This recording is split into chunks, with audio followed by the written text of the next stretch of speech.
Fala, gente boa de Deus, paz e saúde a todos vocês. Eu sou Evandro Moretti para mais um vídeo aqui no meu canal. Sejam todos bem-vindos. E hoje eu vou falar sobre a falsa teologia da prosperidade, que é tão divulgada, é tão ensinada e faz muita gente sofrer.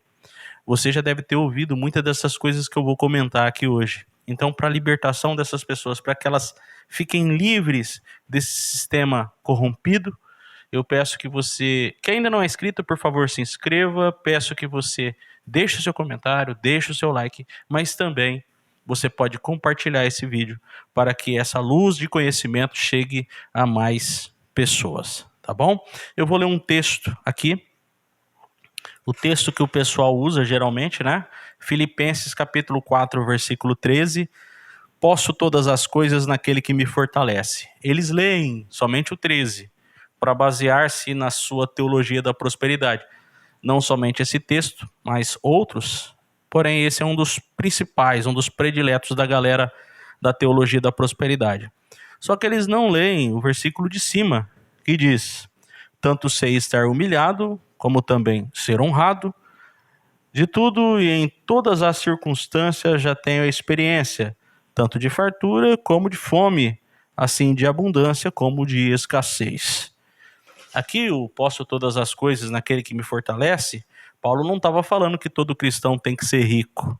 O que ele estava ensinando é que, independentemente das circunstâncias ao longo da vida, o seu foco estava no interior. A sua riqueza verdadeira estava do lado de dentro, tá? O pessoal que fala, que prega a teologia da prosperidade, sabe disso, mas não querem passar a realidade, a verdade para o povo, ok? Vamos lá. Começou nos Estados Unidos, tá? Tem muitos pregadores que adotaram a teologia da prosperidade por lá. Não vou citar o nome deles, não vem ao caso. O meu propósito é fazer com que você identifique onde é que está sendo pregada e não acusar um e outro, porque são milhares dessas pessoas hoje pregando a mesma mentira, ok? Começou nos Estados Unidos e veio para o Brasil, tá? E arrastou multidões de pregadores aqui no Brasil, muitos deles pobres, muitos deles sem a considerada prosperidade, mas estão aí pregando e levando pessoas a entenderem do modo errado também, certo? A principal declaração da teologia da prosperidade: Deus quer que você seja rico, Deus quer que você seja próspero. Essa é a principal declaração, tá? Antes eles diziam: Deus quer que você seja próspero e tenha saúde completa. Aí eles foram vendo que existem muitas pessoas que não conseguem, né, resolver seus problemas de saúde por questões genéticas. Então a tecla mais batida hoje é: Deus quer que você seja rico, né? Ainda que você tenha uma enfermidade, mas o importante é que você seja rico.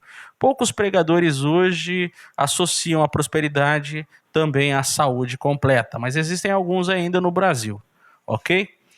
Mas vamos lá. Deus quer que você seja rico. O que eles dizem? Eles dizem apontando para personagens do Antigo Testamento, como Abraão e Davi, por exemplo. Acontece que Abraão e Davi foram homens que lideraram um povo e o que seria hoje empreendedores de muito sucesso. Mas não eram apenas eles que tinham um Deus no Antigo Testamento. Davi era um rei e muitos de seus súditos eram pobres. Abraão tinha seguidores pobres, certo? O foco bíblico, de repente, foi nesses personagens, mas eles tinham muitos ao seu redor que eram pobres e também eram de Deus, né? O que esse pessoal alega é que, assim como Abraão foi rico, você também deve ser rico. E mentem para você, ok? Por quê? Porque a riqueza econômica, vamos falar de riqueza econômica, tá? Deixar bem claro aqui que prosperidade para Jesus é algo interior, tá? É você se enriquecer de virtudes em seu espírito: amor, bondade, misericórdia, empatia, perdão, equilíbrio, tá? É isso que é, de fato, prosperidade para Jesus, ok? Então vamos deixar bem claro aqui. Mas vamos lá. A riqueza econômica, ela depende de vários fatores, como fatores econômicos do país e da região. Você percebe que existem regiões em que existe mais probabilidade de um empreendimento dar certo. Existem muitos países que são apropriados para favorecer a riqueza ou a prosperidade econômica das pessoas. Já existem outras regiões que isso não é assim.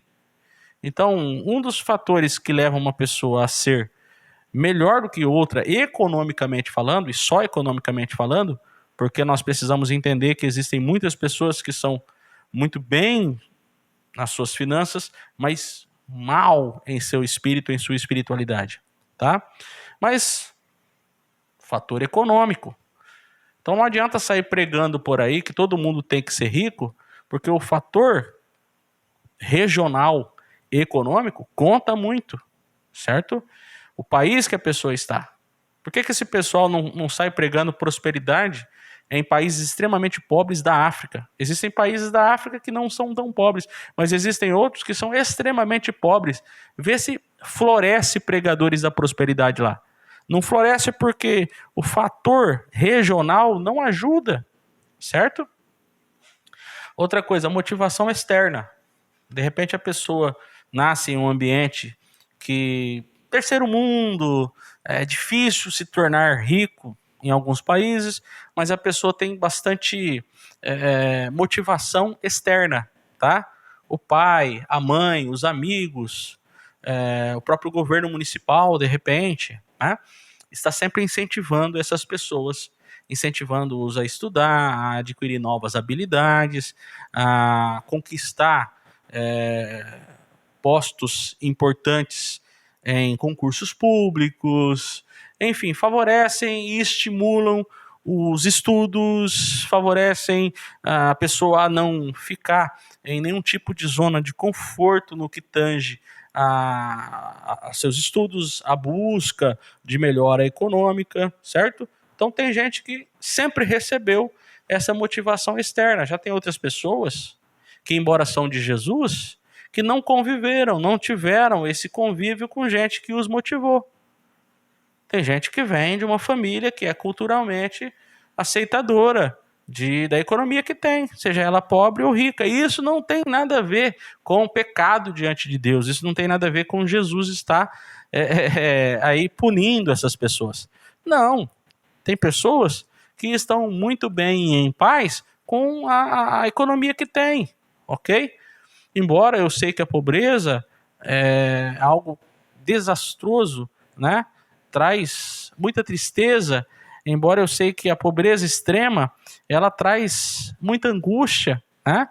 Nós sabemos disso, mas muita gente não recebeu os fatores regionais, econômicos, que favoreçam ele sair dessa situação, e nem receberam motivação externa.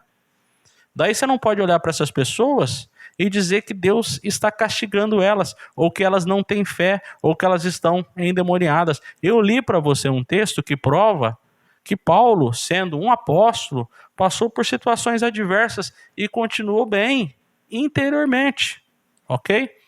Outra coisa que favorece uma virada econômica é a motivação interna. A própria pessoa, ela quer, né? Ela deseja ter essa mobilidade social. Então ela faz por onde também, tá? Se não fizer por onde e continuar pobre, também tá tudo ok. Deus não vai amaldiçoar essa pessoa por conta disso, tá? O que eu quero dizer é que isso não influencia na graça e na salvação das pessoas. Mas tem muito pregador da prosperidade que quer ensinar para as pessoas que se elas não enriquecem, é porque elas estão em pecado, elas não têm fé, elas são avarentas ou elas estão com o demônio, né? Nós já vamos falar sobre isso. Outra coisa é a educação, né? A educação financeira.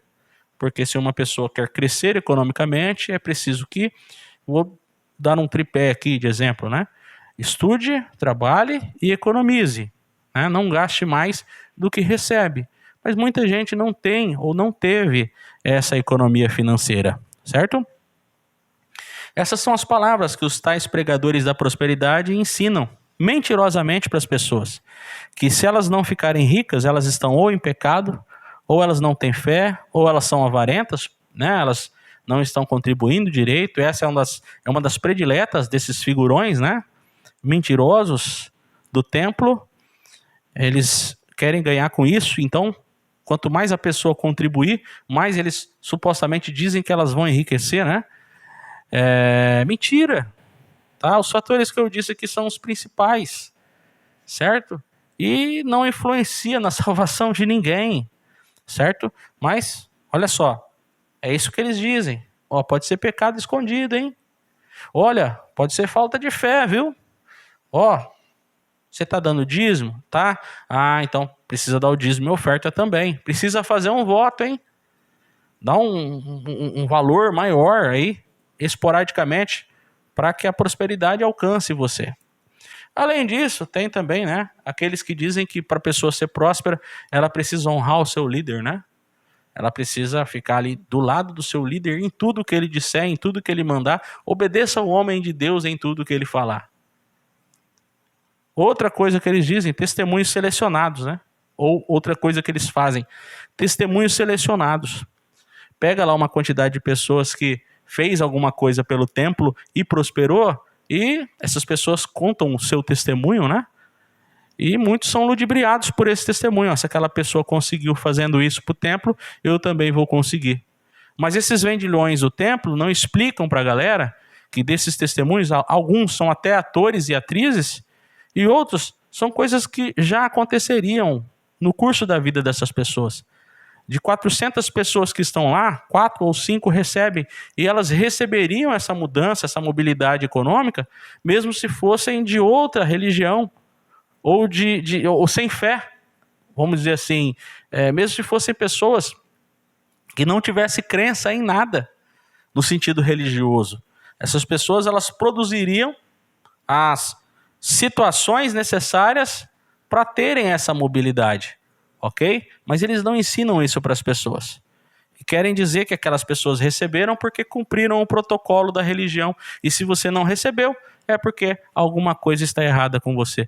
Eu quero que você seja livre de ambientes assim. Tá? É mentira desse pessoal. Eu citei no texto inicial aqui, é possível ser próspero interiormente, mesmo que você não esteja economicamente bem.